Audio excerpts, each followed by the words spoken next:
This is Dr. Grenier Bio 094 review of the spinal cord. First thing you should be able to assess when you look at the spinal cord is, can you tell anterior versus posterior, or in some orientations the ventral versus the dorsal portion of the spinal cord. The main thing you want to look for is this fissure, the anterior fissure versus the posterior or dorsal sulcus. Another landmark to look at is look at the gray matter, the horn. The very tippy part of the butterfly wings is going to point towards the posterior or dorsal section, whereas the more rounded section of that gray horn is going to point towards the anterior. For your spinal cord, the gray matter is going to be towards the inside.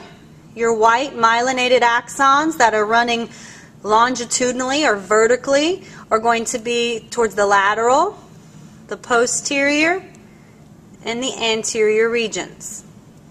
Now, the spinal cord is very organized. Information has a tendency to leave from the anterior portion of the spinal cord. So these are your motor and your efferent neurons that are going out into the periphery to have an effect. So they are exiting from the front. Your information that is coming from sensory neurons, that's bringing information to the spinal cord, your afferent neurons, are going to come in from the back. So these green and yellow neurons here that are entering and synapsing into this dorsal portion or posterior portion of your horn, your gray matter, are going to be afferent, bringing information from the periphery to the spinal cord.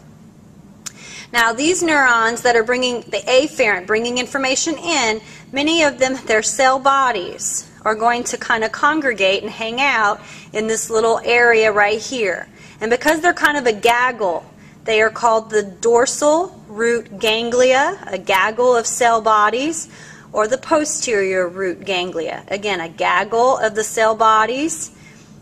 And they are going to, again, afferent, bring information into the back, into the posterior, synapsing many times right here at the dorsal horn. So just to review, anterior, you're looking for the fissure, you're looking for the horn to have a little rounding to it.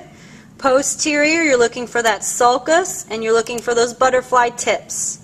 Information has a tendency to leave anteriorly. Information has a tendency to exit or enter posteriorly. And the little root ganglia represents those cell bodies. Remember, you have a little central canal right here that's containing cerebral spinal fluid that connects up into your ventricles of the brain. So again, review the spinal cord: anterior, posterior, gray matter, white matter, the horn. Things leave or exit anterior, things enter posteriorly or dorsally.